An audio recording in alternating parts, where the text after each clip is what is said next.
Good afternoon, everyone. I hope you're all having a fantastic day. I hope your weekend has been full of fun and rest and bucket filling, soul nourishing activities.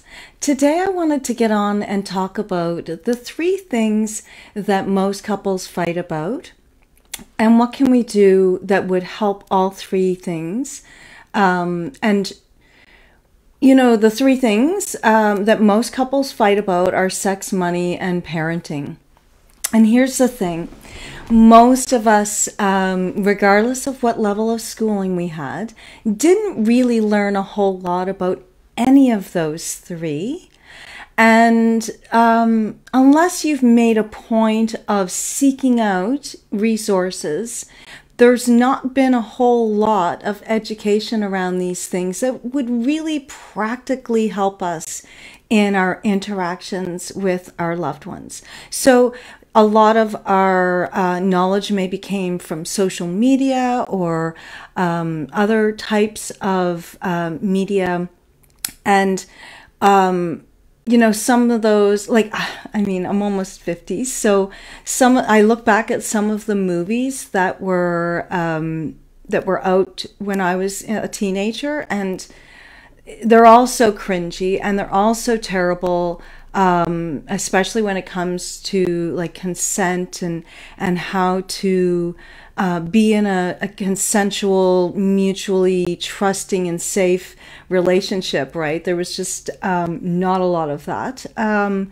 And then, when we look to our own parents, maybe a lot of times we saw, dysfunction in their relationship, and we saw people who were struggling. So maybe we made a point of thinking like, I'm not going to do those things, but the absence of those things isn't always necessarily the flip side of like an abundance of other positive things. It could just be those things aren't present, but if we don't know how to fill that space with more positive techniques and whatnot and ways of being, then we're just not doing those things. It doesn't necessarily mean it's healthier, right? So, we all kind of grew up thinking like, oh, I'm not going to do this when I have children, or I'm not going to do that with a spouse, or I wouldn't put up with this, or, those sorts of things. And of course that,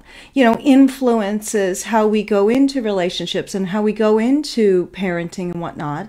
But it doesn't necessarily give us all the tools that we need in order to be successful in those roles and in those relationships. So, when you think about those three things individually, like sex, money, and parenting, and think back to, how much or what kind of sexual education did you get? Where did you learn about intimacy, physical intimacy, and intercourse? And then where did you learn about relationship building and meeting each other's needs and communication. And then when it comes to money, like, did you learn how to manage a household budget? Did you learn the basics of finances and how that works and how to maybe save for your future, things like that? And then, of course, when it comes to parenting, what did we learn about parenting in school and then within our community? And so most of us lived in single family homes.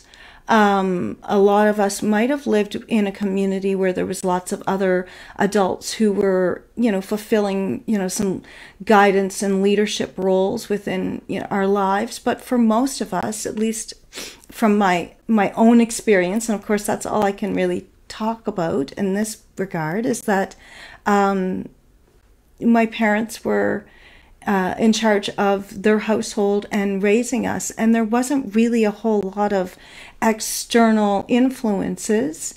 We lived far away from the remaining parents that were still alive when I was young. So there wasn't a lot of supports and resources in place for parenting. And so, when you grow up in these circumstances of just not learning about these things, it makes sense that we don't know, that we go into relationships in adulthood, or that we embark in parenting, or we, take on the role of or ownership of a home, or we're taking on, paying rent and all of the stuff that comes with adulting.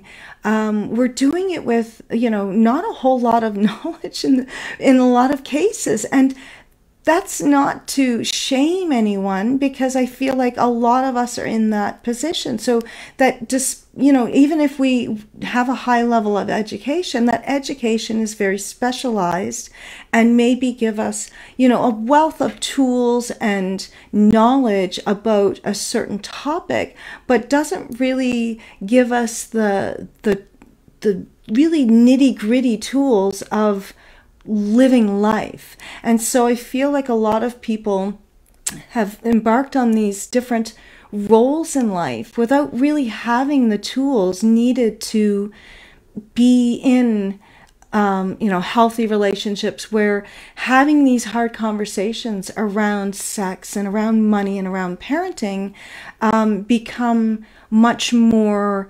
respectful and mutual and caring, and with the thought of conflict resolution. Most of us are lacking in those skills, right? And it's not our fault.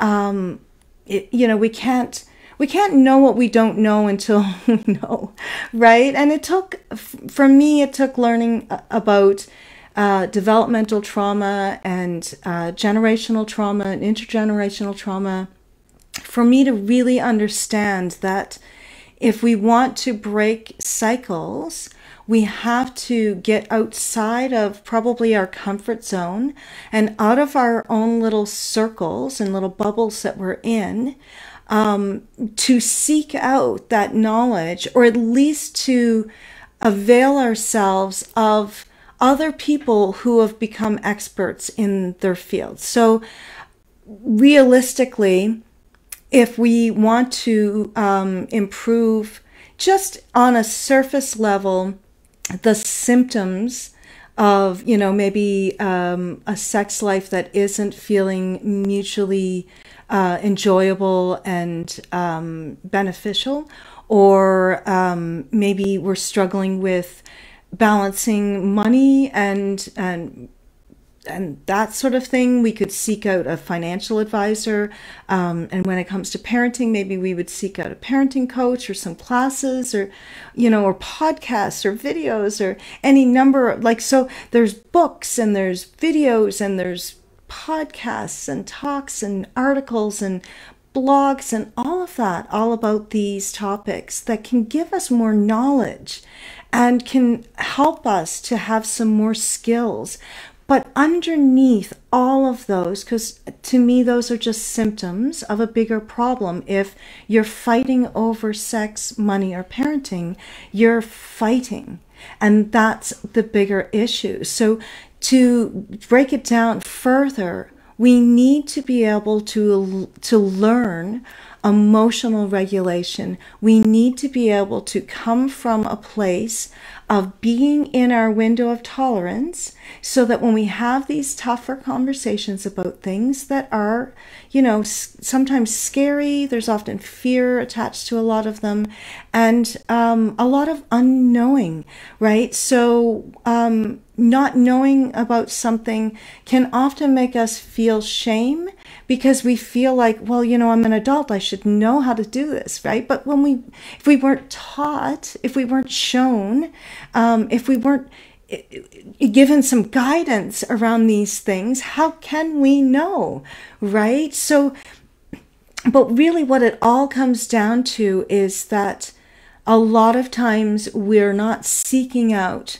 experts in their field, and we're not seeking out books and podcasts and resources that could be helpful, because there's something beneath the surface that's stopping us from being able to approach these situations from a more grounded and emotionally stable place. So we avoid, right? It gets to the point where maybe it's just easier to avoid having those conversations, but then it just keeps snowballing, and the resentment keeps building within the relationship. So what could we do that would fix all of these things? Because like you could go to someone whose field it is to help people with sexual dysfunction within their relationship, or like an intimacy coach or that sort of thing.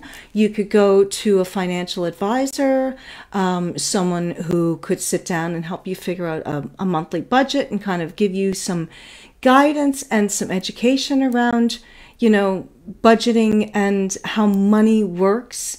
Or you could go to parenting courses, but all of those would be helpful, but we're not as likely to really embrace those things until we find that healing within ourselves that comes from, doing the work.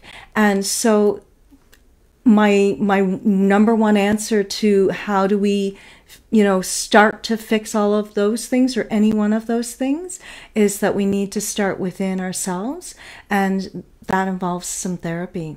And so if you feel like within your relationships you're really struggling to have those hard conversations, you're struggling maybe to feel seen and heard when you're having those conversations, you're maybe struggling to stay calm and to stay in that logical mind thinking so that you can actually say what you're wanting to say without emotions kind of overriding it.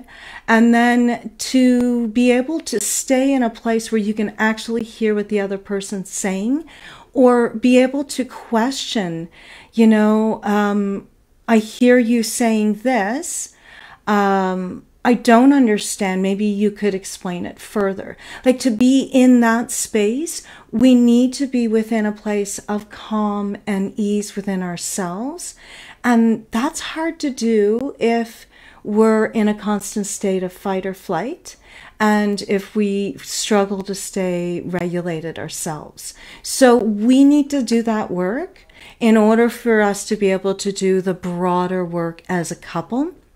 And again, if we sort of do that foundational work, then any of the things that we're doing on top of that, like seeking out those other professionals who are experts in their field, or even just seeking out other couples who seem to embody the traits and the values that you want to grow in your relationship, that can be really helpful. Or just seek out other people who are financially successful and are doing sort of, sound, practical things. Maybe they can be of help and give some guidance and help to you. Seeking out groups for group therapy type stuff and parenting groups to learn more. But again, all of it will come down to how much are you capable of taking in new ways of thinking about things and new perspectives, and just new ways of being in the world where you're not being held back by, fear and resentment and, unhealed wounds. So I hope you found this helpful. And if you have any questions at all, please feel free to reach out to me. You can private message me. You can send me an email at Steph, STEPH, suggestion, the number 4, you, a lowercase u, at gmail.com, and I'm happy to answer any questions you might have, or to maybe give you a little bit of an idea of how I work with women and sometimes couples to help them get to the place that they'd like to be in, to be able to have these conversations without them being antagonistic and without them sort of getting to a point where they're not resolving and they're just, continuing to build up and build up. So thank you, and have a great rest of your day.